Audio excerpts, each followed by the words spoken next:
Tá vendo minha tela aqui, não tá, Matheus? Tá sim. Seguinte, hoje a gente vai falar sobre o MIT de regime dinâmico, regime permanente. É uma aula só e ela é pequenininha. Ela não tem um conteúdo muito novo. A gente vai pegar o modelo que a gente desenvolveu para o regime dinâmico e vai simplificar ele só para o regime permanente.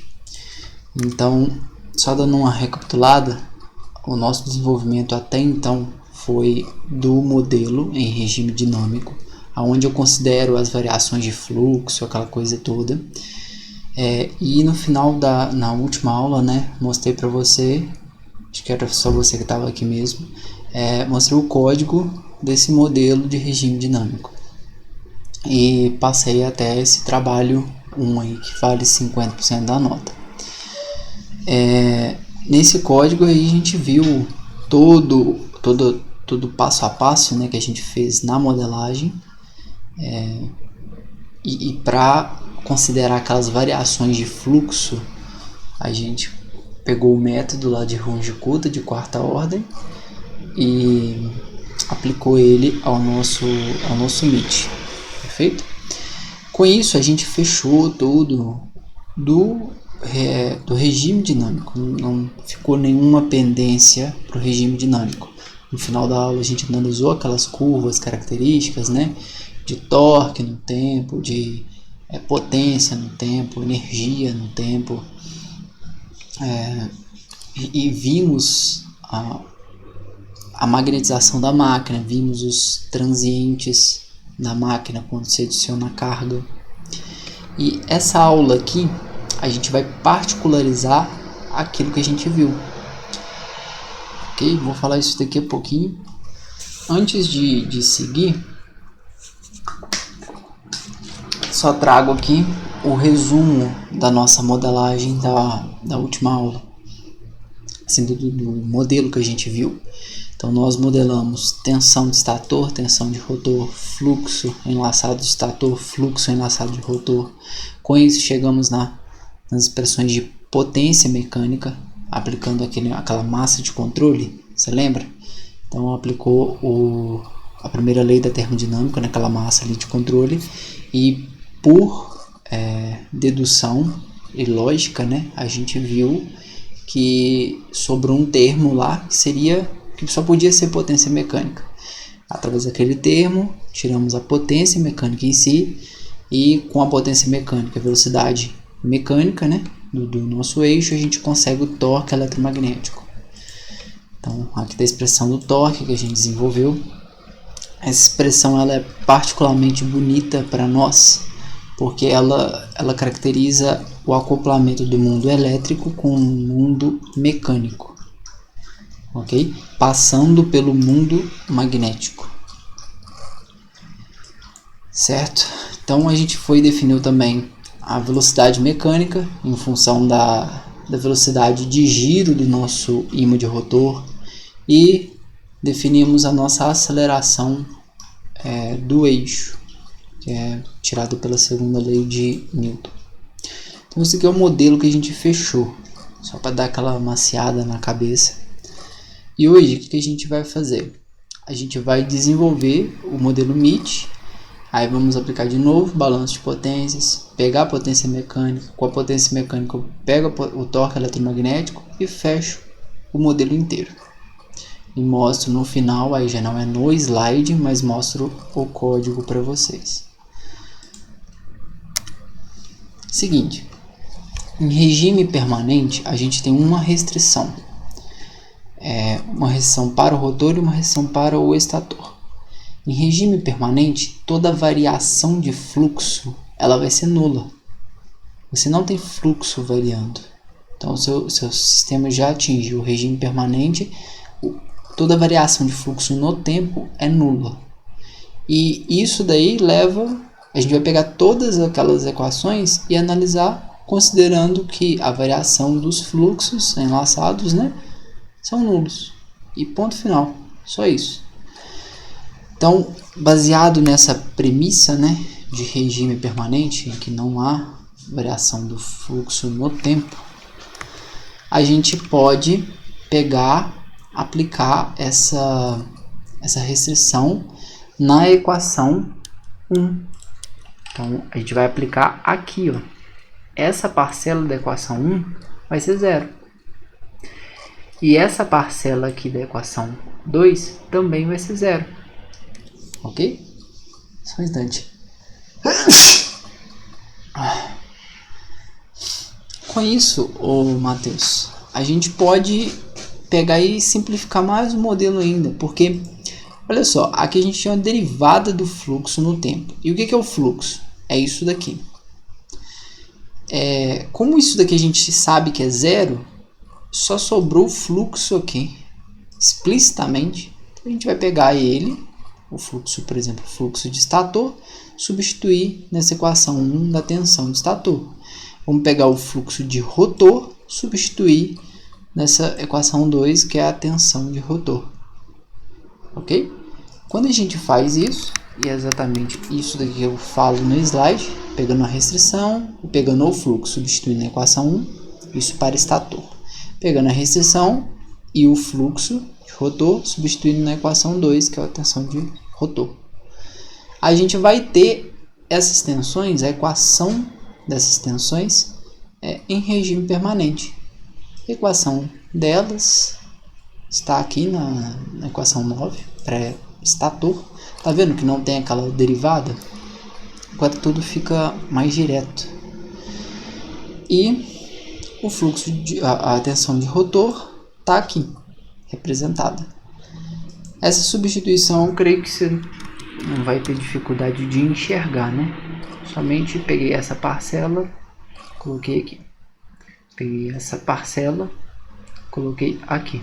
Isso aqui é 0. Beleza. Então nós temos essas duas equações já prontas. Só que tem como a gente mexer nessa equação 10. E é interessante para nós fazermos isso daí. Vamos analisar a característica da equação 9 e vamos ver por que a gente seria interessante mexer na equação 10. Equação 9 tenho a nossa tensão de estator. Então eu tenho uma parcela que é referente à circulação de corrente na resistência lá de estator, né, da bobina de estator. E eu tenho uns termos aqui, esses termos são reatâncias. Reatância, eu até explico aqui no próximo slide, ó, tá vendo? Uma reatância, uma máquina elétrica, é a frequência de alimentação dessa máquina, né, vezes o valor de indutância dela. Então aqui, ó, já está saindo exatamente a reatância referente àquela indutância de dispersão do estator. Perfeito? E aqui já está saindo uma reatância referente à minha indutância mútua entre estator e rotor. Aqui a gente já não tem diretamente, né, essas reatâncias, porque no caso a reatância é ômega-E vezes uma indutância. Eu vou ter uma parcela aqui de menos ômega-R vezes essa indutância. Isso não é uma reatância propriamente dita para nós na máquina elétrica, não é um termo lá da máquina.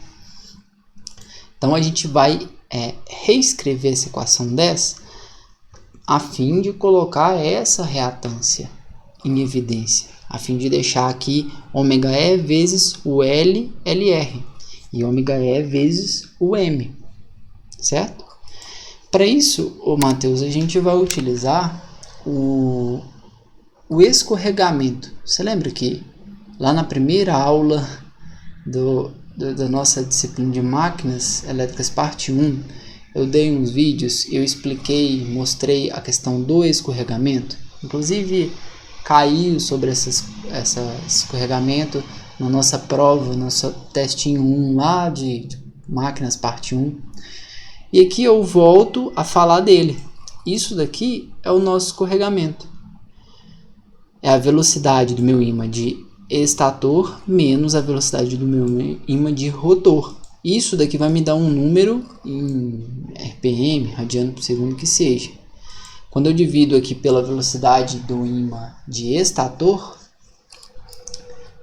essa parcela de escorregamento vai entre 0 e 1, certo? Quanto mais próximo, imagina que o ímã de rotor esteja 100% alinhado com o ímã de estator. Então, essa parcela de cima, o numerador dessa equação 11, ele vai ser 0. Agora, vamos supor que o ímã de rotor não esteja girando. Estou pegando os dois casos extremos, né? Então, o ímã de estator está girando, o ímã de rotor não gira. Então, eu vou ter 1. Não tem outra possibilidade, é entre 0 e 1. É óbvio que eu também posso escrever isso em porcentagem. Então, seria entre 0 e 100%. Beleza? Então, vamos pegar... Tá vendo que a gente tem exatamente essa parcela aqui no numerador? Ômega E menos ômega R. E é exatamente isso daqui que a gente tem para colocar as reatâncias. Então, a gente vai trabalhar com isso. Nós vamos pegar aquela equação 10 e multiplicar por 1 sobre S. 1 sobre o escorregamento. Quando a gente multiplica sobre 1 sobre o escorregamento, aqui vai ficar VR sobre escorregamento, RR sobre escorregamento. Aí aqui eu consigo simplificar, certo? A simplificação vai dar exatamente a minha reatância que eu preciso. Você consegue ver isso? É tranquilo? Deu pra ver assim. Pra sacar a substituição.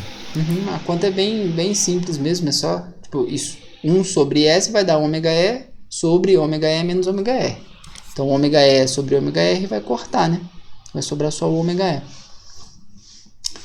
A mesma coisa para cá. Logo, Matheus, a gente consegue escrever a tensão de rotor, né, em regime permanente, através dessa equação 12, que fica evidente, ela fica característica, né, com o escorregamento. Ela tem o escorregamento claramente citado nela. Aqui também tem, só que não é citado explicitamente o valor escorregamento. Aqui já é. E a gente consegue escrever isso daí na forma da equação 12. Com isso, nós temos as duas equações fechadinhas. Não temos mais nada para modificar nelas. As duas estão finalizadas, que é a equação 9 e a equação 12. Certo? E olha só, muitos cursos de máquinas, eles chegam com esse circuito aqui pronto. E eles trabalham daqui para frente. Então, assim, é como se nada do que a gente fez até então eles trabalhassem. Eles já pegam tipo esse resultado que a gente fez em máquinas parte 1 e máquinas parte 2 até agora e simplifica para esse circuito equivalente. Só que isso daí acaba que você perde muito conteúdo interessante para você trabalhar. Muito entendimento construtivo lá da máquina. É muito abstrato eu virar para você, sem você entender isso, e falar o seguinte: isso aqui é uma máquina elétrica, isso aqui é uma representação, é um circuito equivalente a uma máquina elétrica. Você vai olhar para mim assim, tipo, tá, mas como? O que tem? São circuito elétrico. Beleza, mas até aqui você entendeu o passo a passo de se modelar uma máquina. Agora, com essas equações, a gente joga para a parte de circuitos. Então, isso aqui é interessantíssimo, a gente chegar nesse ponto com a modelagem.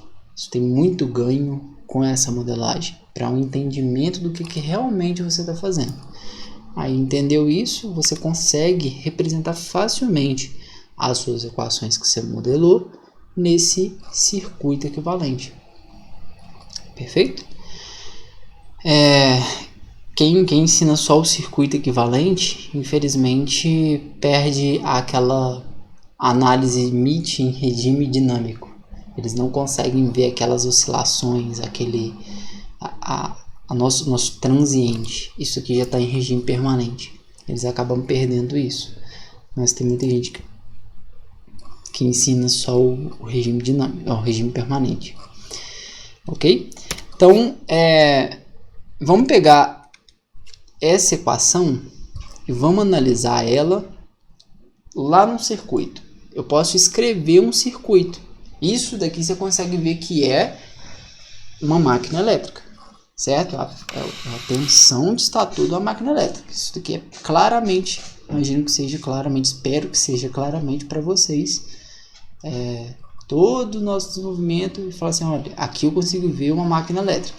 Os termos lá. Vamos pegar agora, passar isso daqui para o nosso circuito. Então, nós temos uma tensão de alimentação. Isso aqui vai ser uma fonte de tensão lá no nosso circuito. Nós temos uma resistência em que percorre uma corrente IS. Vamos ver isso no circuito. Então, nossa fonte de alimentação percorre uma corrente IS por uma resistência, certo? Então, VS é igual, aí quando percorre uma corrente da esquerda para a direita, eu tenho uma queda de potencial da direita para a esquerda. Logo, VS é igual a RS vezes essa corrente, certo? Então, analisamos esses dois termos. Agora, vamos analisar o outro termo. Aqui, isso daqui é uma reatância. Reatância uma reatância ali da nossa indutância de dispersão de estator. Então, eu tenho esse termo aqui, então uma indutância que é percorrida por uma corrente. E, obviamente, essa corrente tem uma frequência, né? E cria essa reatância toda. E eu vou colocar esse termo lá no nosso circuito. Os dois não estão em série, não estão somando? Então, eles estão em série aqui também. Então, IS vezes o LS. Se eu passar para o domínio da frequência, eu vou ter J ômega E LLS. Aqui. Pegou? Tranquilo? Lembra de circuitos disso? Dá pra fazer as associações, dá pra ir pegando. Qualquer coisa me fala, hein? Tá. Vamos lá. Vamos analisar agora a nossa outra reatância. J ômega E vezes a indutância M. Só que ela é percorrida por quais correntes? IS e o IR ao mesmo tempo. O circuito de estator e o circuito de rotor compartilham da mesma reatância. Então vamos ver esse termo lá. Olha aqui. Se a minha corrente IS, né, ela desce para cá. E a minha corrente R também. Então essa indutância aqui é percorrida tanto pelo IS quanto pelo IR, né? Então isso daqui é uma indutância percorrida por essas duas correntes. Como isso daqui é o estator da nossa máquina. Isso daqui é o rotor da nossa máquina. Eles compartilham uma indutância. A indutância mútua. Certo? Então colocamos lá. Passando para a reatância vai dar J ômega E M vezes IS mais IR. Exatamente esse termo. Ok? Fazendo a mesma coisa para o nosso circuito de rotor. VR é minha fonte de tensão. Desculpa, estou analisando a equação 12, né? A gente não fez simplificação dela. Vou analisar a equação 12. Então, VR é a minha tensão de rotor, só que é VR sobre S, né? Eu vou colocar uma fonte de tensão com o valor de VR sobre S, que é exatamente isso que está aqui. Ok? Então, fonte de tensão, ele tem uma corrente IR que circula, em sentido anti-horário aqui, né? Sai do positivo dessa fonte. Então ela percorre sobre esse RR sobre S. É uma resistência. Olha aqui. Esse termo.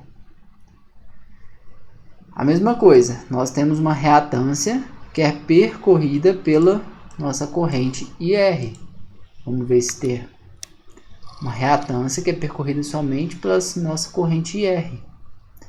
E eu tenho uma indutância mútua que é percorrida tanto pelo circuito, pela corrente de estator, né, quanto pela corrente de rotor.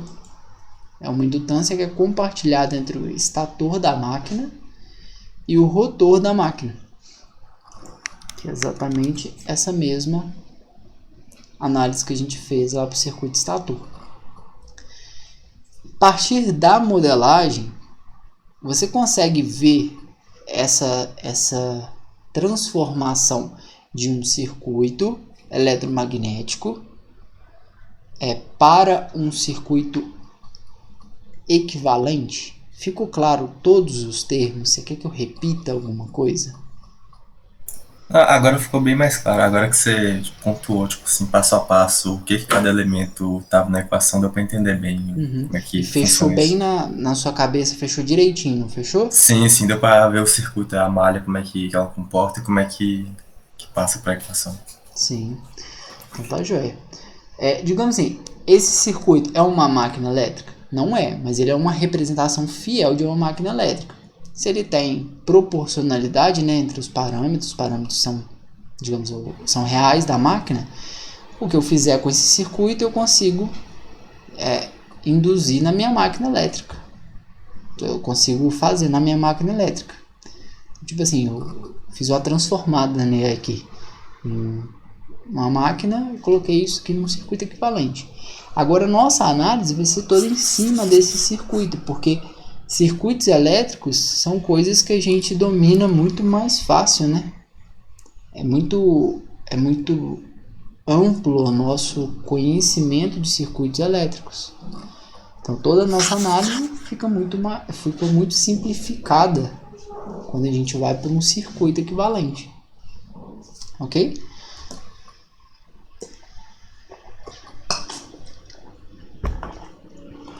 Aí, Matheus, eu coloco uma observação aqui que esse circuito equivalente ele não necessariamente é para uma máquina de indução. Ele pode ser para uma máquina qualquer que tenha uma alimentação nas bobinas de rotor. Porém, a nossa máquina, se eu estiver trabalhando com a máquina com rotor em gaiola, né? Uma máquina de indução com rotor em gaiola, eu tenho alguma alimentação externa indo lá para o meu rotor?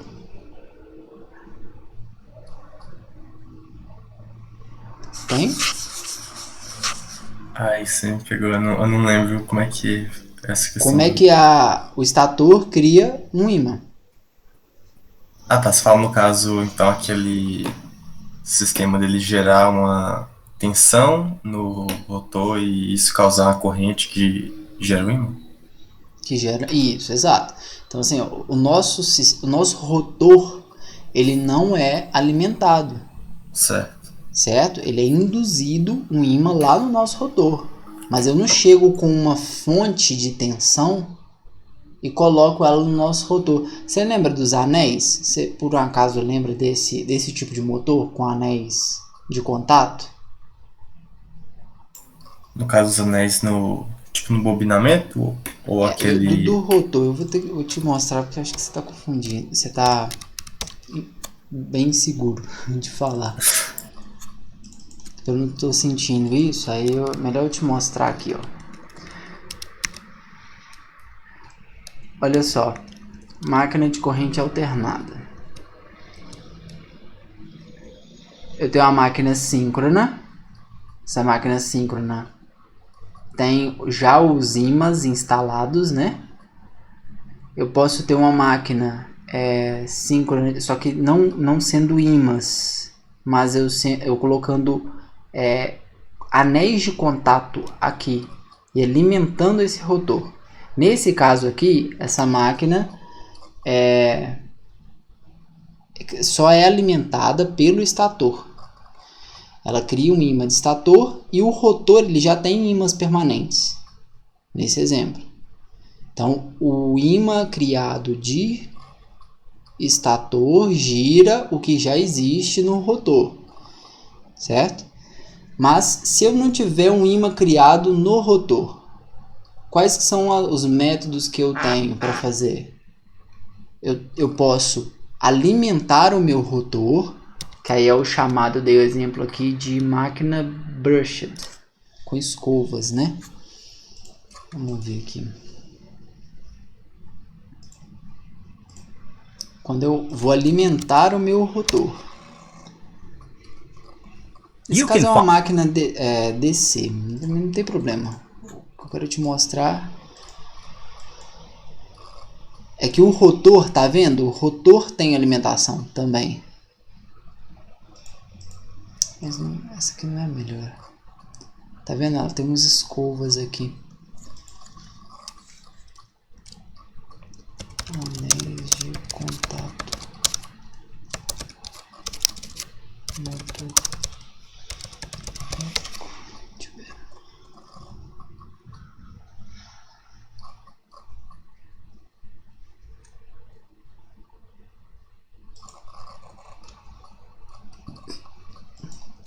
Isso são alimentações de rotor, tá vendo? Eu alimento externamente o meu rotor. E obviamente alimento o meu estator. Eu tenho isso. Só que eu tenho uma outra opção. Em vez de eu colocar uma alimentação externa no meu rotor, eu posso colocar a bobina e posso induzir um ímã. É um motor de indução.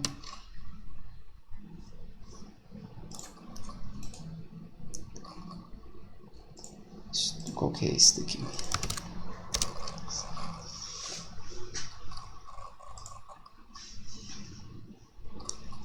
Aqui, ó. Eu alimento meu estator, eu alimento meu rotor, tá vendo? Você consegue ver daí? Tá dando pra ver. Então, com isso, eu crio um ímã de estator que gira e eu crio um ímã de rotor. Aí o ímã de rotor vai acompanhar o ímã de estator.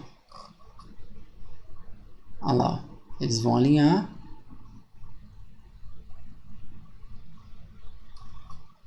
Ele está explicando ainda, mas... Olha lá, eles vão alinhar e o norte vai puxar o sul, eles vão ficar alinhadinhos. Isso daqui é um motor síncrono. A outra opção que eu estava falando é você induzir um ímã, que é o motor assíncrono, que aí esse assíncrono precisa do escorregamento. Só que nesse assíncrono eu não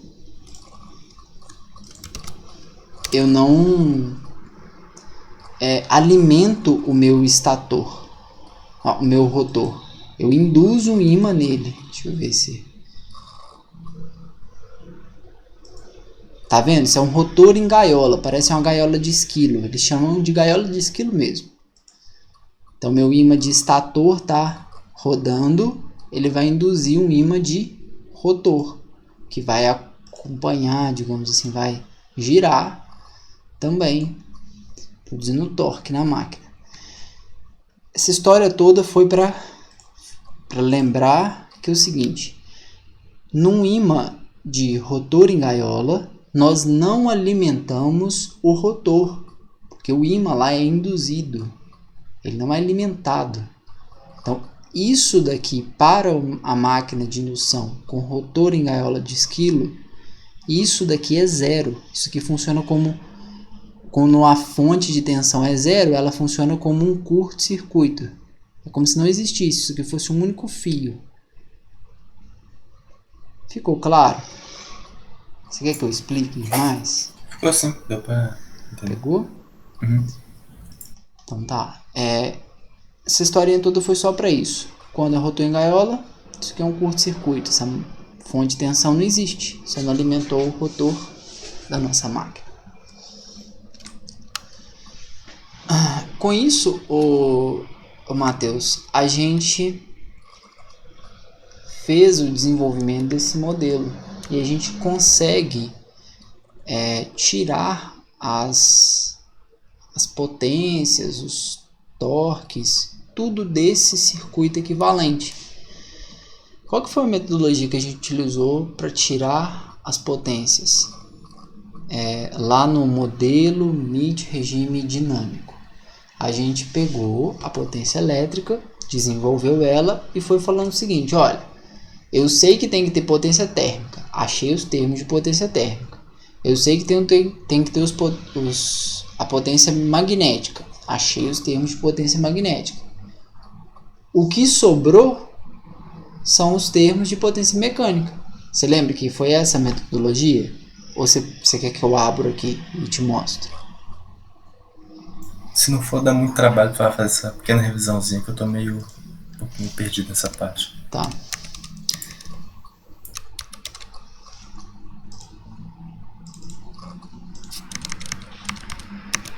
Aqui, ó. A gente desenvolveu a potência elétrica. Isso que foi uma potência... A nossa expressão da potência elétrica tem todos esses termos aqui. Aí a gente falou o seguinte, olha, potência térmica tem cara de RI ao quadrado, né? Efeito Joule. Então, separamos os termos de potência térmica. A potência magnética, meio da indutância vezes a corrente ao quadrado. Então, isso daqui tem cara, tem o formato da energia, a potência magnética. Então, separamos ela. O que sobrou é a potência mecânica. Dessa forma que a gente achou a potência mecânica como parte da potência elétrica. Isso daqui a gente desenvolveu. Obteve essa expressão todinha 12 aqui. Separamos os termos. Aqui nós vamos fazer a mesma coisa. A gente vai pegar e analisar as potências de cada elemento desse. E após a gente analisar as potências, a gente vai virar e analisar o seguinte, olha, esse termo aqui é de potência térmica, esse termo aqui é de potência magnética, esse aqui é de potência elétrica. Pela primeira lei da termodinâmica, esse que sobrou só pode ser potência mecânica. Não tem outra fonte, não tem outra forma de energia ali. Certo? Então vamos lá. Balanço de potência, massa de controle. Olha só, nós temos a potência elétrica, nós temos a potência mecânica, nós temos a potência magnética e nós temos esse termo e esse termo que são potências térmicas. Isso aqui é calor que fica dentro da máquina, ela aquece, não tem como. Isso aqui é calor que é dissipado para o ambiente. Então, são naturezas térmicas. Se eu escrever, e tem sentido essas setas, tá? Note isso daqui. Se eu escrever a equação, o balanço de potências dessa massa de controle, imagina que isso daqui é a máquina elétrica. Eu entro com potência elétrica, então, entro com potência elétrica. Toda essa potência elétrica minha, ela vai ser desmembrada em partes. Parte vai sair no eixo como potência mecânica, parte vai ficar interno à máquina como potência magnética e parte vai ficar interno e externo à máquina como potência térmica. Perfeito? Isso aqui é a primeira lei da termodinâmica. Aplicando isso daqui, achando essas naturezas de potência naquele circuito, igual eu expliquei agora, a gente tem esse circuito equivalente aqui. É a mesma coisa. Vamos lá. As fontes aqui, elas são potências elétricas. Elas estão em azul, são potências elétricas. Perfeito? A natureza da energia ali é potência elétrica. As de vermelho, resistência vezes corrente, vai gerar uma potência, no caso resistência vezes corrente ao quadrado, né? Vai gerar uma potência térmica. Então a resistência que é térmica, ela está em vermelho. Essa resistência aqui, ela foi separada em duas, mas é só conta que a gente faz. Ok? Eu vou explicar melhor, mas essa resistência é térmica também, está em vermelho. Tem uma outra em verde aqui, que é a potência magnética, é relacionada aos indutores. Tudo tem a ver com as nossas outras aulas. Olha aqui, resistência, potência térmica. Indutores, no caso indutâncias, né? Não indutores, mas indutâncias, potência magnética. Não tem nada de diferente aqui, ó. Térmico, térmico, magnético. Até aqui tranquilo? Tudo sim. Tá. Deixa eu colocar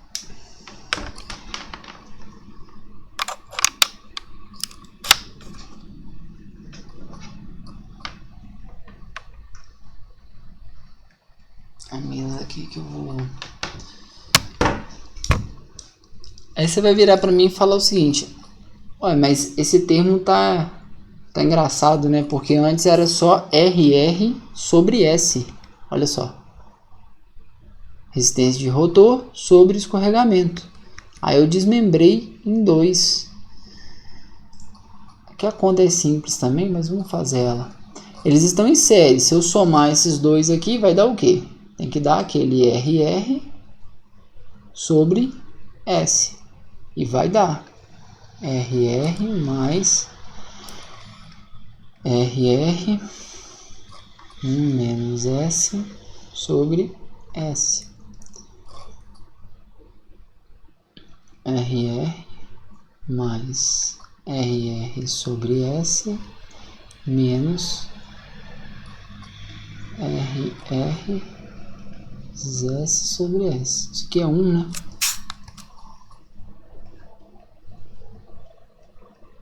Então, eu simplifico o RR com menos RR. Sobrou qual termo? O termo que era para estar ali, né? Que estava naquele outro circuito nosso. Beleza? Só que aqui eu separei. Beleza. Por quê? Porque são, no caso, a potência térmica, ela não envolve escorregamento. Então eu precisava de um termo só de potência térmica. Só o R, a resistência de rotor, RR. Por isso que eu coloquei aqui, isso foi proposital. Eu sei que tem uma parcela de resistência de rotor, uma parcela de potência devido à passagem de corrente elétrica na resistência de rotor. Então eu coloquei isso daqui, o que sobrou é o que? Potência mecânica, em cinza. Deu para ver a similaridade da nossa abordagem no MIT em regime dinâmico com o MIT em regime permanente? Deu sim. Então tá. Então esse é o termo que a gente vai trabalhar daqui para frente. O resto já é de conhecimento nosso. Esse daqui é o termo que a gente trabalha daqui para frente. Então vamos lá. Potência mecânica. Potência mecânica vai ser, tendo aquele termo, né? Vai ser o termo vezes a corrente que circula por ele ao quadrado. E por que tem um 3 aqui na frente? Porque no caso, a nossa máquina de indução, a nossa máquina trifásica aqui, ela tem 3 fases. Então tem que ter um 3. Se fosse 5 fases, pentafásica, teria 5 aqui. Certo? Para nós é 3. Com isso eu defino a nossa potência elétrica. Essa potência elétrica tem essa cara aqui. Ok? Isso daqui, Matheus, nota que eu posso escrever de duas formas, dependendo do jeito que é esse meu IR.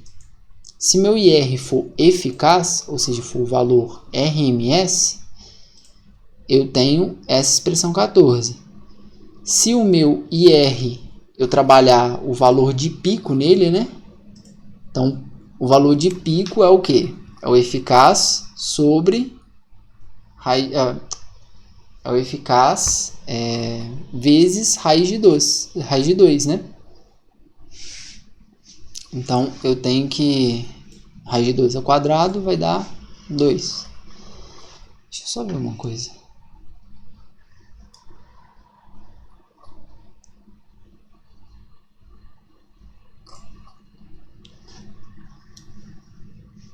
Só escrever aqui.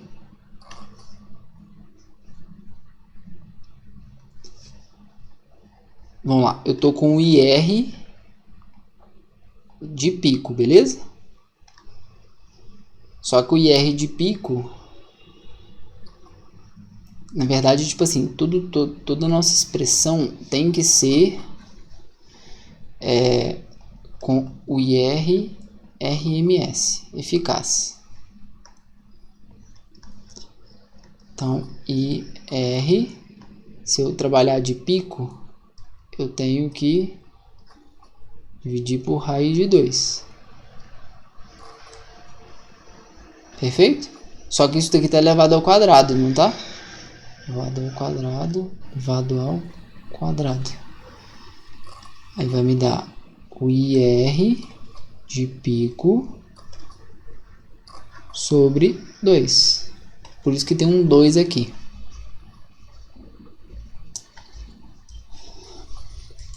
Beleza? Então, esse daqui é o termo, essa parte toda de dentro é o nosso RR, 1 menos S sobre S, tá tudo aqui. E com isso a gente fecha a potência mecânica. O MIT regime dinâmico deu um trabalhão, né? Para resolver a potência mecânica. Inclusive eu utilizei como base de solução, né? Que é muita conta mesmo. Um vídeo do professor Leonardo Adolfo. Mas para cá é muito simples as contas, facilita muito. Pois bem, torque eletromagnético. Nós sabemos que torque eletromagnético é a nossa potência mecânica sobre a velocidade mecânica do nosso eixo, né? Então, se eu pego a potência e divido pela velocidade, eu vou conseguir representar a nosso torque eletromagnético pelas equações 17 e 18. Se o meu... Mesma coisa, né? Se a minha corrente é eficaz, não tenho aquele 3 sobre 2, né? Se a minha corrente já é eficaz, eu tenho o 3 sobre 2. Desculpa, eu falei o contrário. Se minha corrente é eficaz, eu não tenho o 3 sobre 2. Se a minha corrente é de pico, eu tenho 3 sobre 2. Ficou claro aqui? Ficou sim. Vamos lá.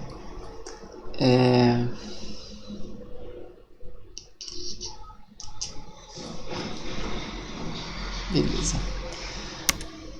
Com isso, Matheus, o que a gente fez? A gente terminou a modelagem. Então nós temos tudo que a gente precisa. Nós temos a equação da tensão de estator. Nós temos a equação da tensão de rotor. Fluxo de estator. Nota que o fluxo não é zero. A variação do fluxo no tempo é zero. Tá? Tem diferença. Fluxo de rotor, torque eletromagnético, velocidade mecânica e o escorregamento. Temos tudo pronto do nosso modelo MIT regime permanente. Dessa parte aqui você teve dúvidas, comentários, qualquer coisa que você queira me perguntar? Acho que as duas que eu tinha você já conseguiu explicar bem, pelo dando os exemplos e mostrando. Então, por enquanto, não tem nada a acrescentar. Beleza. Então, tá joia. Com isso, ô Matheus, a parte de slide nós não temos mais. Finalizou. E o que eu quero fazer aqui com você é ver o código.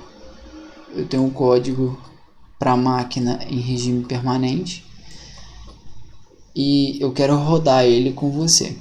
Só que antes eu quero voltar no regime dinâmico, eu quero fazer umas análises para a gente linkar com o regime permanente, tá? Então, se eu pego uma máquina, as máquinas são diferentes, não repara valor aqui é o de menos. Mas se eu pego uma máquina, vamos pegar a equação do torque eletromagnético. A equação do torque eletromagnético é o seguinte: eu tenho magnetização da minha máquina, então isso daqui quando eu ligo a minha máquina, isso acontece uma vez apenas, ela está se magnetizando. Não é muito interessante eu colocar carga, né, no início quando já liga, ou eu tenho que dimensionar muito bem minha máquina quando eu não tenho como tirar carga, ou seja, eu tenho carga desde o momento que eu ligo, então eu já tenho que dimensionar ela para ela aguentar isso. Mas beleza, chega num momento que ela entra em regime permanente. Isso daqui é o regime permanente dela. Aí entra carga. Aqui eu tenho um transitório. É um regime dinâmico. Essa parte dinâmica. Depois eu volto para o meu regime permanente. Ela trabalha até sair carga, até mudar a carga, mudar um cenário. Certo? Aí eu vou e saiu carga do meu sistema. Ela precisa responder. A carga saiu em degrau. Se eu for olhar aqui, ó, a carga. Ela entrou em degrau, a nossa máquina demora um pouquinho a responder. Pouco, mas demora. Ela não é instantânea. Saiu carga, nossa máquina também demora um pouco a responder. Isso daqui são transitórios, são regimes dinâmicos. Quando a gente faz a nossa simplificação, o Matheus, que a gente fez na aula de hoje, isso daqui a gente não está analisando.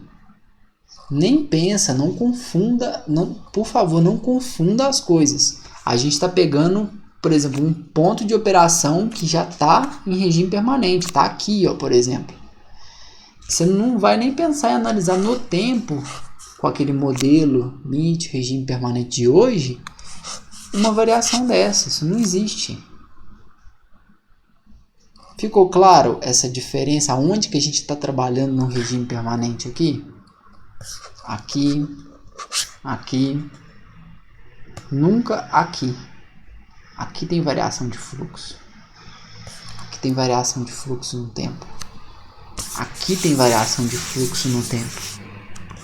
Aqui não. Aqui não. E aqui não. Ficou claro, sim.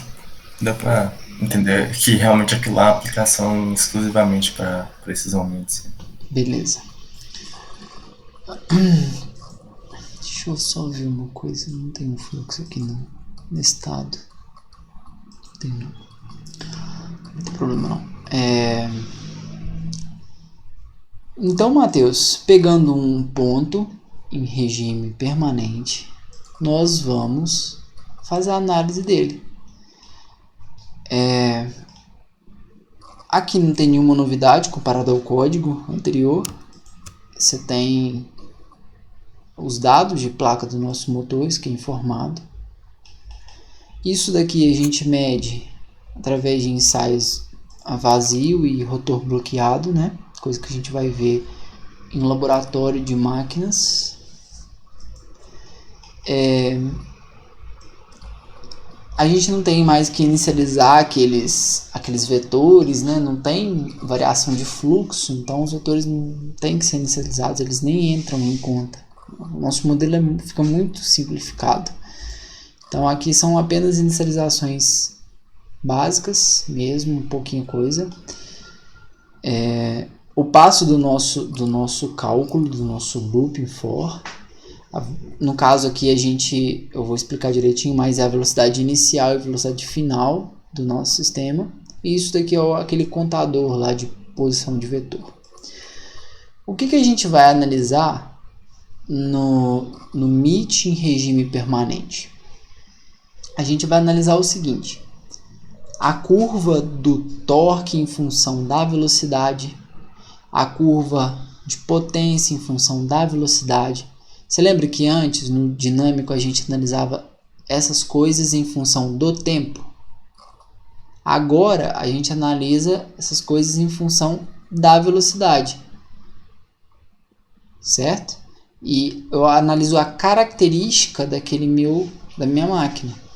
Eu vou rodar o código, essa parte vai ficar um pouco mais clara. Mas eu vou de 0, que é a velocidade nula, o motor está parado, até a velocidade máxima que ele atinge, que ele gira, que o ímã de estator gira. Você lembra como é que a gente calcula essa velocidade? 120 vezes a frequência de alimentação sobre o número de par de polos. Número de par de polos 1, no caso o número de polos. Perfeito? Então, por isso que eu coloquei essa equação aqui. E com isso eu pego aquelas equações e aplico elas aqui. Essa parte aqui eu tenho que comentar ainda. Eu acho que eu vou rodar o código primeiro e depois eu comento essa partezinha. As equações que a gente viu, elas estão aqui, ó. Aqui e aqui. Equações que estavam naquele slide, né? Mas vamos lá. Vamos rodar. A nossa máquina, ela está alimentada com alimentação nominal, tá bom? Então, se nossa potência nominal era 100 kW, a gente está alimentando nossa carga com 100 kW.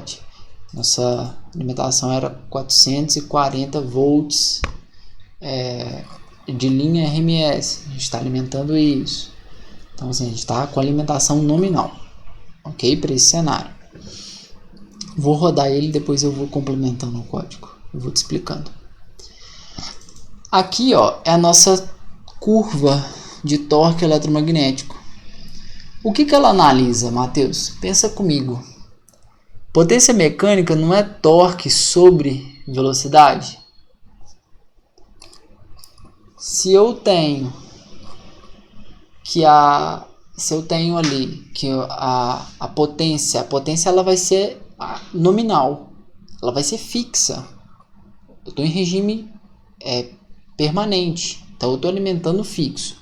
Se eu pego e escolho uma velocidade para eu trabalhar, eu vou ter um torque. Você concorda? Já definido. Não tem como mudar isso. Aqui eu não estou variando no tempo nem nada, por isso que eu falei, não é tempo mais, é velocidade.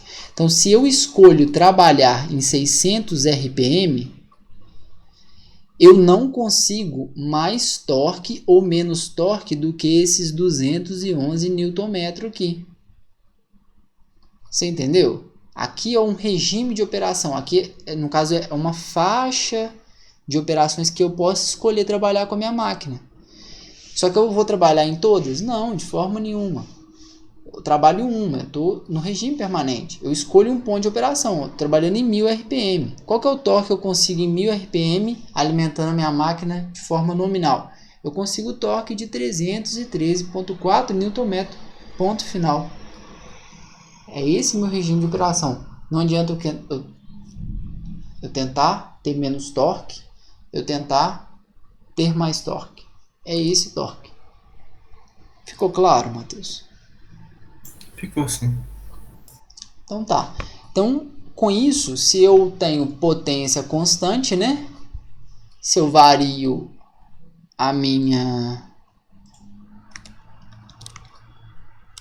Deixa eu só colocar na fórmula. Deixar você bem azeitado com a equação. Se eu tenho potência constante, à medida que eu subo que eu vario a minha velocidade, eu vario necessariamente o meu torque. Essa aqui é a potência de alimentação da minha máquina. E essa curva permite ver exatamente isso. Aqui eu vou, nesse caso, se eu aumento, aqui eu tô tirando o meu sistema da inércia, né? Ele está parado aqui. Aí se eu aumento a velocidade dele por um acaso, eu consigo essa curva de torque. E essa curva de torque tem uma característica muito engraçada, que ela vai subindo, subindo, subindo, até chegar num ponto e ela decai rapidamente. Quando eu coloco alimentação nominal, carga nominal, tudo nominal, eu estou trabalhando nesse ponto aqui que está em asterisco.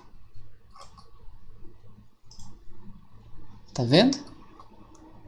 Esse ponto aqui. Coloquei em asterisco para vocês. Então, quando eu alimento a minha carga, eu não estou no meu máximo torque. Eu não estou trabalhando ela no meu máximo torque. Eu estou trabalhando ela nesse ponto. Isso vai ficar claro daqui a pouquinho por que a gente escolhe esse ponto e não esse ponto. Mas faz um pouco de sentido essa curva para você?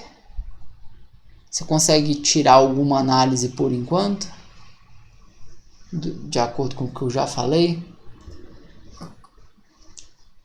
Eu diria que não tenho muita confiança de dizer alguma coisa muito assim, não. Eu entendi o conceito lá da equação, de que a potência constante, você consegue ver a relação entre o torque e a velocidade, mas essa peculiaridade da curva ainda não saquei muito ainda não. Beleza. Deixa eu abrir uma outra coisa. Digamos assim, se eu aumento a velocidade, eu deveria abaixar o meu torque, né? Mas ele está aumentando. Meio estranho, não é? Sim. Só que isso aqui acontece porque eu não estou considerando que o torque a potência está constante ali. A potência ela também vai aumentando com o tempo, por isso que tem esse aumento também aqui, sabe? Então, ó, tá vendo que a potência está sendo aumentada de 0 até um valor qualquer à medida do tempo. Então, por isso que à medida que a velocidade aumenta, o torque também aumenta. Essa é uma conclusão que a gente tira. Por que a potência mecânica ela não é constante desde o início? Eu considerei aqui, né? É difícil eu falar isso. É difícil deixar claro isso para vocês. Porque é o seguinte, isso daqui é um ponto de operação. Então, se eu pego um ponto de operação aqui, é como se eu tivesse mantido essa potência nesse ponto de operação em toda a velocidade, aí sim, à medida que eu aumentasse a minha velocidade mecânica, ia diminuir o torque. Mas como a minha potência também está crescendo, eu obtenho esse crescimento no torque à medida que a velocidade mecânica aumenta. Por que a nossa velocidade mecânica aumenta? Porque a nossa máquina, você lembra do escorregamento? Se ela tem pouco escorregamento, pouca energia, pouca potência elétrica está sendo transformada em potência mecânica. À medida que eu vou aumentando a minha velocidade, eu vou aumentando o meu escorregamento. Você concorda? Só para ficar claro para todo mundo, à medida que eu aumento a minha velocidade, eu aumento o meu escorregamento. Isso aqui é constante, né? À medida que eu aumento a minha velocidade, eu aumento o meu escorregamento. Então, se eu aumento o meu escorregamento, eu consigo melhorar a minha eficiência. Eu consigo transferir mais potência elétrica para a potência mecânica. Por isso que a minha potência mecânica também sobe. Certo? Vamos lá. Mas por que diabos que a gente tem essa curva e a gente trabalha nesse ponto e não nesse ponto? Isso é respondido pelo fator de potência. O fator de potência nosso, ele vai aumentando até esse ponto aqui, ó. Ele é máximo, ou seja, o fator de potência é máximo, né? Quando eu tenho uma eficiência muito boa, quando eu estou aproveitando muito da minha potência tirada da rede para transformar em potência mecânica. Eu tenho um aproveitamento bacana de potência. Então, ele é máximo nesse ponto, nessa velocidade nominal. Por mais que ela não seja o ponto em que eu obtenho torque eletromagnético máximo. Mas aqui é o que eu tenho mais eficiência. Por isso que aqui é o ponto nominal. É o ponto em que é desejar trabalhar com a máquina. Porque eu tenho eficiência altíssima. Ok? Eu tenho mais um monte de coisa para falar disso e pode ficar às vezes um pouco confuso. Porque eu também preciso refinar a minha explicação. Aí eu vou te pedir que, se ficar confuso, por favor, me interrompe e me pergunta que eu explico quantas vezes precisar, tá bom? Beleza. Olha só, a eficiência, se eu pegar a curva de eficiência,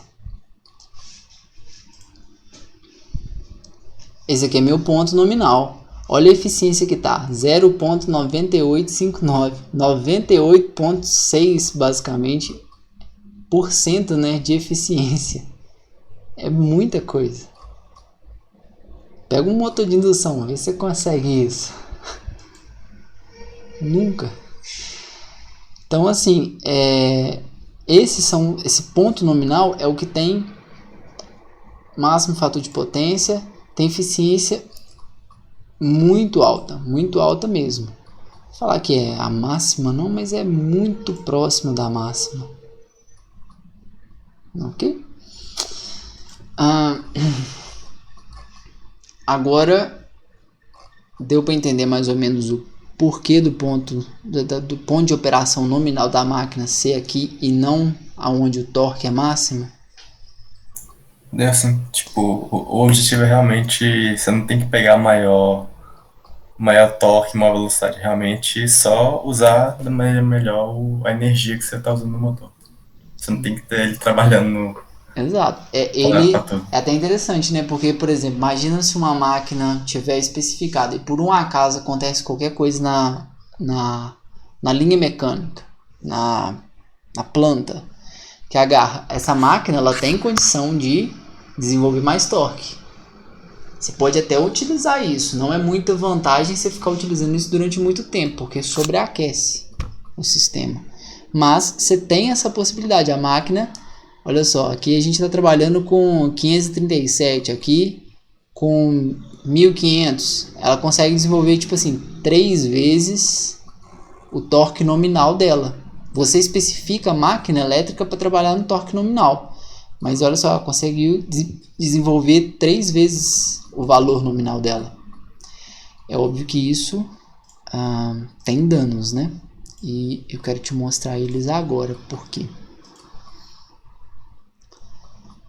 Você lembra lá no nosso MIT que o torque eletromagnético é vinculado ao quê? Você lembra os parâmetros que ele é vinculado? Ele tem uma parte elétrica que é... Sabe me dizer? Não vou saber. Corrente. Você lembra das correntes? Vou voltar no MIT.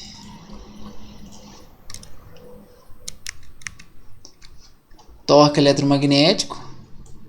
Ele tem a parte elétrica dele, né? Você lembra que eu falei? Que vincula o mundo elétrico com o mundo mecânico, passando pelo mundo magnético. Lembro. Então, se eu tenho um torque eletromagnético muito alto, eu tenho que ter o que? Isso aqui é constante. Eu tenho que ter o que? Correntes altas. Então vamos ver isso daqui na simulação.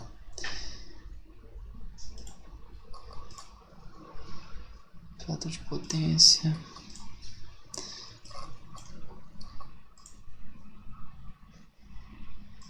Aqui. Nesse ponto, olha só a minha corrente. Na faixa aí de 1000 amperes. Isso é... A nossa corrente nominal é 210 amperes. Isso é 5 a 6 vezes a corrente nominal. Corrente. A eficiência aí sendo gastada, né? Tipo, você ganha 3 vezes torque, mas gasta 6 vezes mais de corrente. Exatamente. Eficiência vai lá embaixo. E o pior é que a nossa máquina, ela tem verniz isolante para não dar curto nas bobinas de estator e no caso o rotor, bobinado e tudo mais, né? Tem verniz isolante. Esse verniz isolante é projetado para aguentar 210 amperes, circulando 24 horas. Ele é projetado para aguentar 210 amperes. Ele aguenta um pouquinho de tempo em 1136 amperes, 1171 amperes. Aguenta, mas isso envelhece o nosso verniz isolante. Se ele envelhece, ele quebra. Ele quebrando, ele dá curto-circuito entre bobinas. Curto-circuito entre bobinas faz circular mais corrente ainda, desbalanceado, né? Vai circular mais corrente, vai aumentar mais a corrente, vai aumentar mais a temperatura, vai virando uma realimentação positiva. Ou seja, vai só aumentando. Então assim, você trabalhar nesse regime aqui é horrível para a máquina.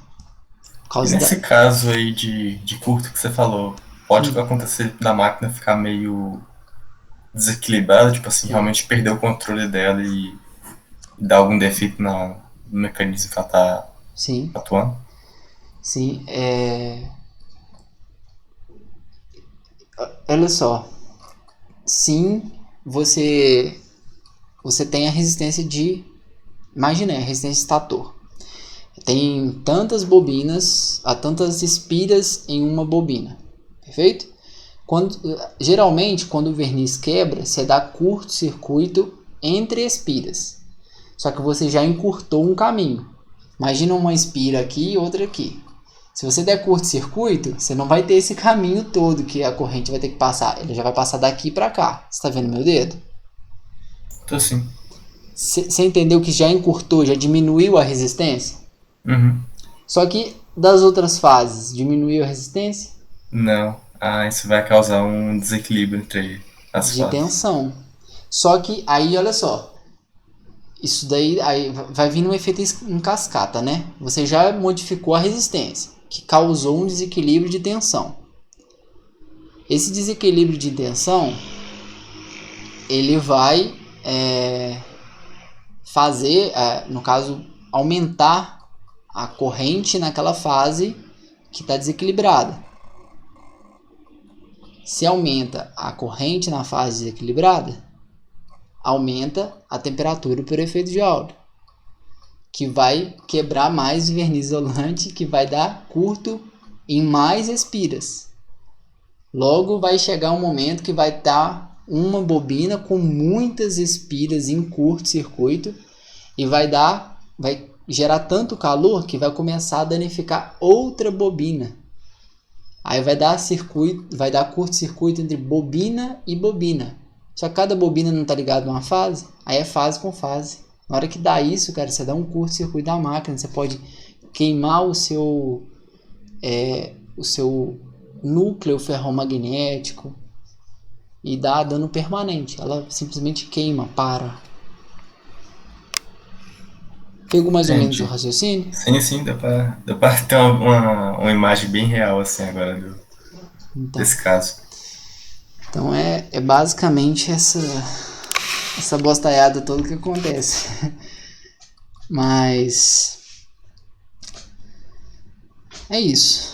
Não trabalhamos no máximo. Por mais que ela aguente, a gente trabalha no regime nominal dela por conta dessas elevadas correntes, da baixa eficiência nesse período nesse regime de operação. Então é realmente projetar para trabalhar no ponto de operação nominal.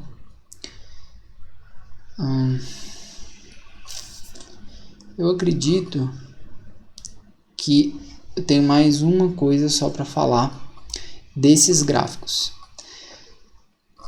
Vamos lá, no escorregamento. Escorregamento, eu posso dividir esse escorregamento aqui. Deixa eu só pensar para eu não falar bobagem, que eu não estava imaginando de falar isso para vocês, mas eu acho que vai ser interessante.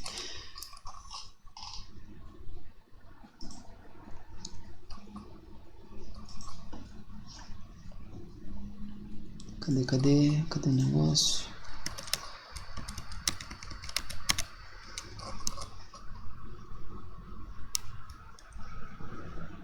Cadê o código?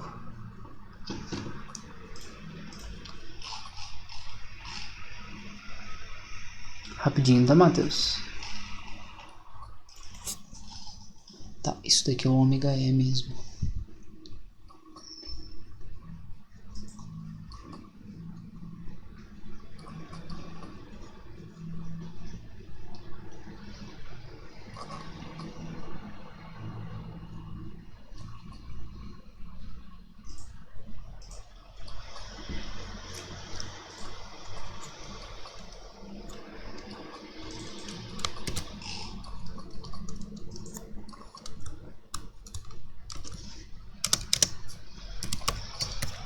Rapidão.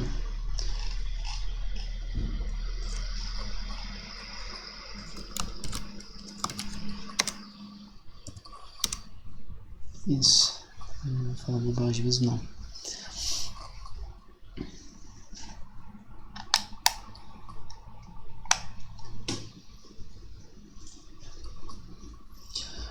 Olha só. Esse ponto aqui é onde tem escorregamento máximo. E esse ponto aqui é onde tem escorregamento mínimo.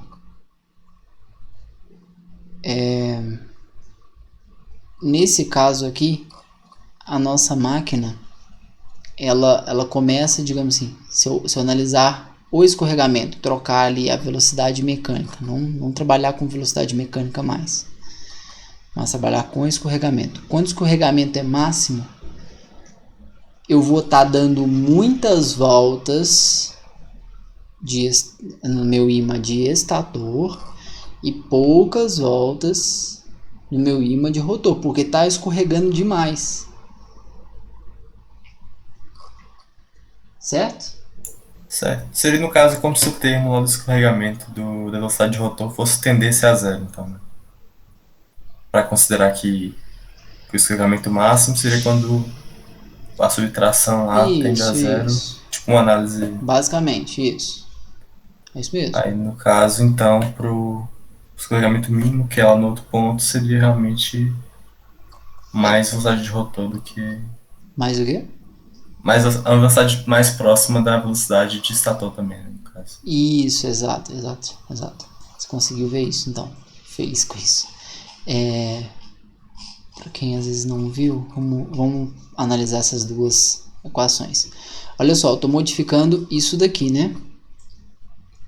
Quando eu tenho a velocidade mecânica do meu rotor bem baixinha, eu vou ter isso daqui muito próximo de 1.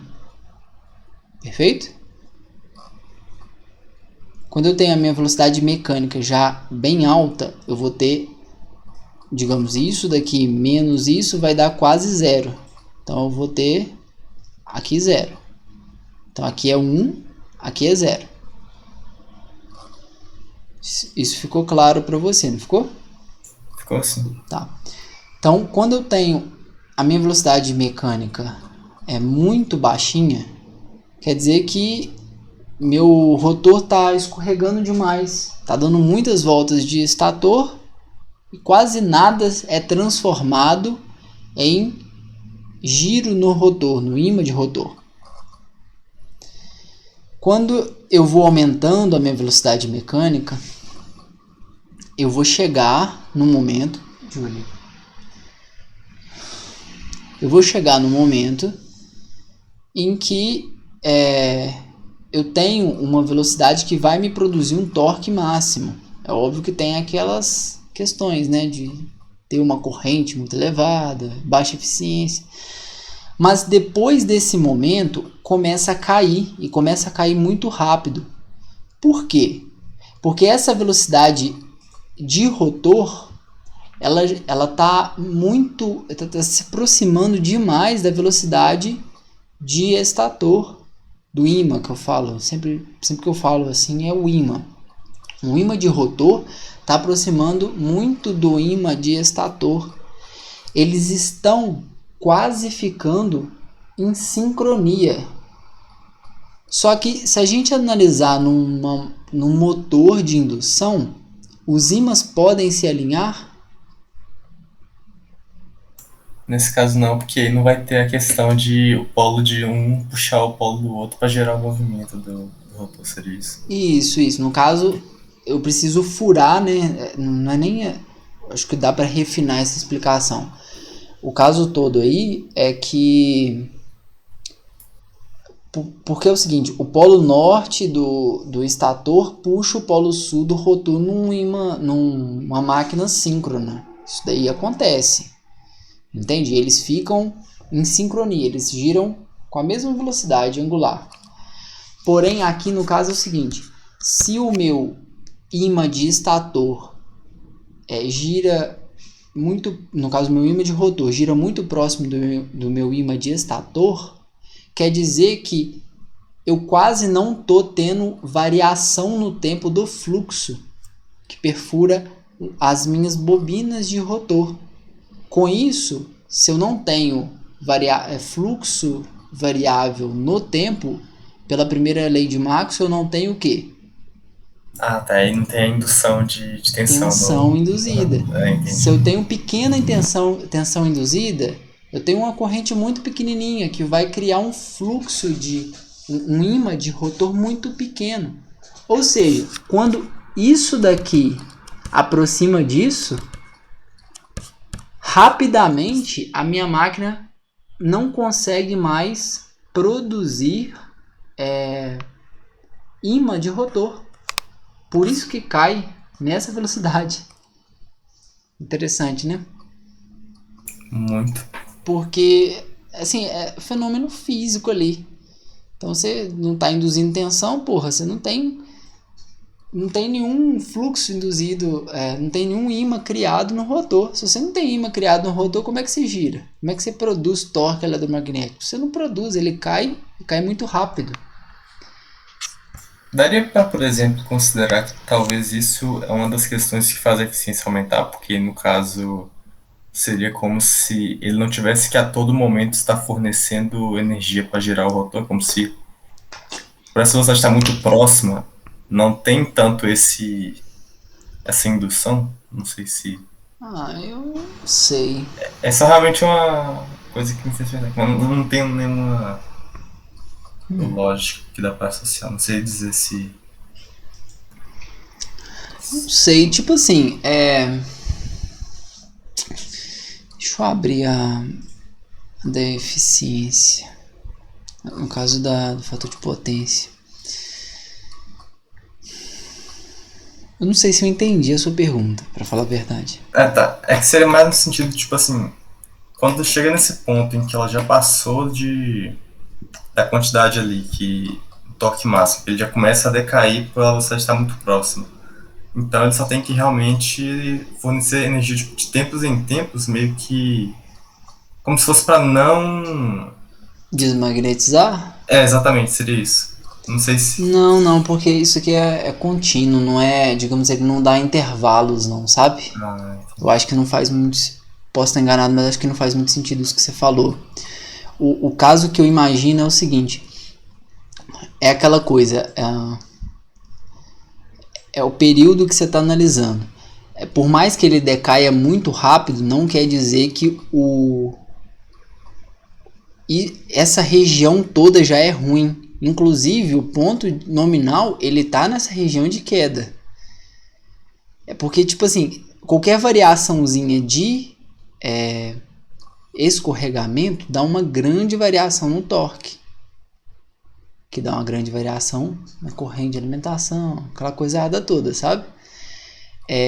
Então, se trabalhar daqui para frente é mais perigoso, daqui para trás é bem normal para máquina elétrica. Eu não sei. Eu acredito que talvez tenha alguma explicação, mas talvez seja um negócio bem mais específico, assim, de. Talvez não seja alguma questão que a gente aborde, provavelmente. Realmente foi só uma observação que eu pensei que talvez poderia ter alguma relação. Sim. Eu vou pensar, mas eu não consegui tirar nenhuma relação agora, assim, para essa pergunta sua. Mas qualquer coisa eu te falo. Pode ser? Pode ser. Mas é isso. Com isso, Matheus, nós temos a análise do nosso código feita. Tem uma parte do código que eu quero comentar com você ainda. Que eu pulei essa parte do código.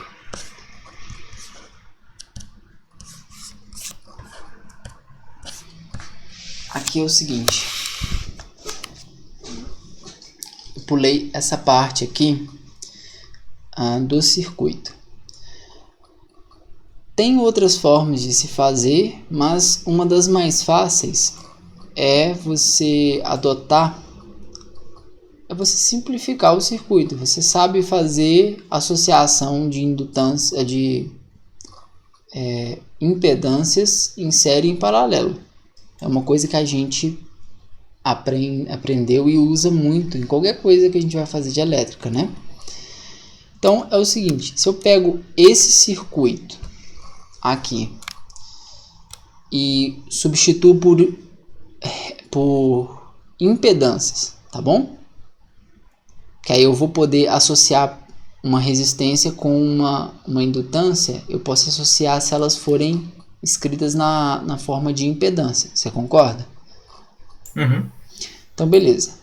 O que eu estou fazendo aqui? Eu vou só simplificar esse circuito para fazer cálculo e voltar com ele do jeito que ele está. Vou simplificar, depois eu vou ir voltando e achando as tensões e correntes. Eu poderia aplicar leis de Kirchhoff aqui para achar corrente e tensão. Podia fazer um monte de coisa. Mas fica bem fácil da gente fazer isso. Ainda mais no software, sabe? Então eu vou chamar esses três termos aqui. Desculpa, vão ser dois, é porque eu estou analisando aqui. Eu vou chamar esses dois termos. Estamos trabalhando com impedância agora, tá? Esses dois termos eu vou chamar ele de ZR. Vai ser impedância de rotor. Então, impedância de rotor é o RR sobre S mais a minha impedância lá que é J ômega E LLR. Perfeito? Isso daqui para a máquina de indução, que é o que a gente está trabalhando, não falei com você que vai ser zero? Uhum. Então, a gente pode simplificar, a gente pode fazer mais uma associação. Então, eu tenho esses dois aqui que eu chamei de ZR. Aí eu vou ficar com o M e o ZR em paralelo. Você concorda? Não tem isso aqui. Sim, sim. Então eu vou chamar a associação em paralelo dessas duas impedâncias de ZRM. A associação em paralelo deles é o quê? É o ZR que eu calculei, perfeito? Vezes a minha impedância da indutância mútua. Sobre o ZR mais a impedância da indutância mútua. Isso aqui é associação em paralelo. Não tem nada de diferente do que a gente já viu em circuitos, não. Pegou? Sim, sim. Então, ótimo. Então, isso tudo aqui, a associação desses três elementos, vai me dar o meu ZRM. E depois eu tenho então RS, LS e o ZRM aqui, todos em série. Eu vou chamar isso tudo, essas impedâncias desses elementos, né, como uma impedância equivalente Z equivalente. Z é Q. Então RS mais a impedância da minha indutância de dispersão do estator, mais a minha impedância que eu tirei aqui desses três elementos. Perfeito? Com isso eu tenho as impedâncias, elas são facilmente calculadas por software, isso aí é tranquilinho demais para o MATLAB fazer. Aí eu vou poder, então, achar as correntes e tensões. Tensão eu coloco, a de alimentação é uma entrada no meu sistema. O que eu vou achar aqui vai ser a corrente. Então, corrente vai ser essa tensão sobre a impedância equivalente. Perfeito? Achei a impedância, a corrente. Aí depois disso, eu quero achar a tensão nesse ponto aqui, que eu chamei de Vx. Então vai ser exatamente a tensão, esses dois vezes a corrente, né? Essa é a tensão que está nesses dois aqui, ó. Chamei de Vx. Falei errado para você, desculpa. A tensão, a queda de tensão no resistor RS e na indutância de dispersão LS, ela é chamada de Vx, certo? Então eu tenho a impedância deles vezes a corrente que eu calculei no passo acima. Aí com isso eu consigo pegar a minha tensão de entrada menos a tensão que caiu aqui e achar a minha tensão VM. Perfeito? Perfeito. Com isso eu tenho a minha tensão VM, eu acho facilmente, eu não tenho a associação ZR desses três elementos, desses dois elementos, na verdade. Sim. Então eu acho a minha corrente IR aqui. Deixa eu ver se tem mais alguma coisa. Não, é isso mesmo. Não, tá certo. Isso aqui vamos considerar que isso aqui é zero, né? Ter essa tensão. É isso mesmo. É ZR aqui. Eu parei e falei assim, será que é ZRM ou será que é ZR? Não, é ZR mesmo.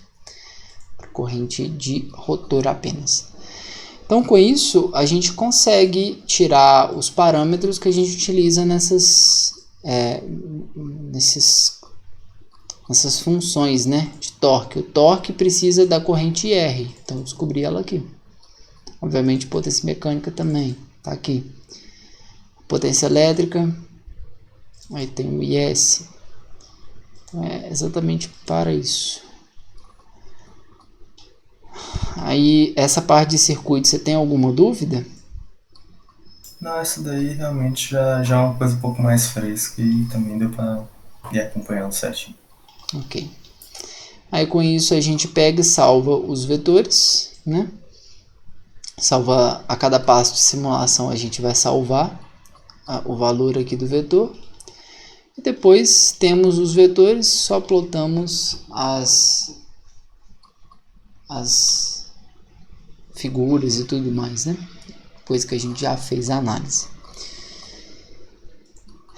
Então é isso, Matheus, é o que eu tinha para apresentar para você.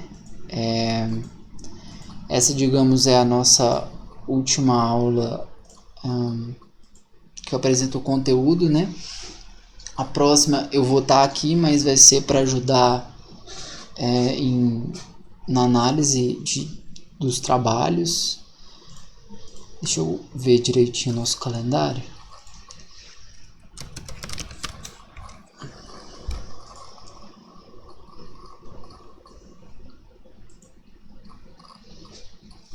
Esse calendário vocês têm que entregar na semana que vem, o trabalho 1, e com essa matéria dada agora de MIT regime permanente, eu já vou postar essa semana o nosso trabalho 2. Então, no dia 29, vocês têm que entregar o trabalho 2.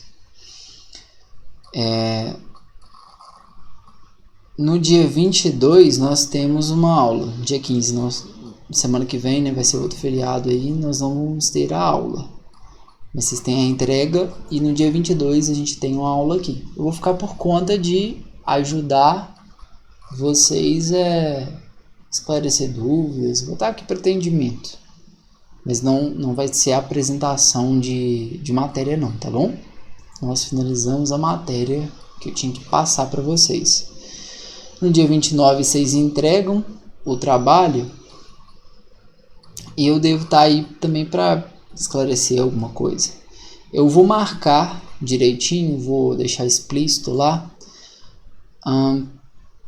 da gente às vezes fazer um seminário no dia 6, para vocês apresentarem os resultados, as discussões. Então vocês vão apresentar esses trabalhos. Além do texto, né, eu já vou ter o texto todo pronto do dia 29 e do dia 15, né, do Meet dinâmico e permanente. Eu pretendo analisar o texto antes de vir para a apresentação. E uma parte da nota vai ser do texto e outra vai ser do seminário. Beleza? Mas aí, com relação ao seminário, eu vou mandar no e-mail tudo direitinho. Vou deixar lá no portal salvo todas as informações pertinentes. Eu ainda não tenho nada pronto do seminário, não. Só realmente do Meet dinâmico. O Meet permanente eu vou colocar essa semana, mas vai ser no estilo do Meet dinâmico. Texto também, seguindo o CBA 2020, o texto, né, e tudo mais, as regras de escrita. Então, assim, vai ser a mesma coisa, só que para essa abordagem que a gente fez na aula de hoje. Você tem dúvidas? Você tem alguma consideração a tratar comigo? Por enquanto, acho que não. Realmente só agradecer pela boa aula, que essa aqui realmente deu para ter bastante assim, visão prática também, que deu para entender bastante coisa de como é que funciona a máquina, além que bom. de todos os processos. Fico feliz e estou à disposição para ajudar no que precisar, tá bom? Amém. Tá, Matheus, era isso que eu queria passar para você. Boa semana aí, bons estudos, não deixa para a última hora não, que pode ficar um pouquinho grande. E a gente se encontra na nossa próxima aula síncrona no dia 22. Certo. Até lá então. Boa noite. Falou, boa noite. Tchau, tchau.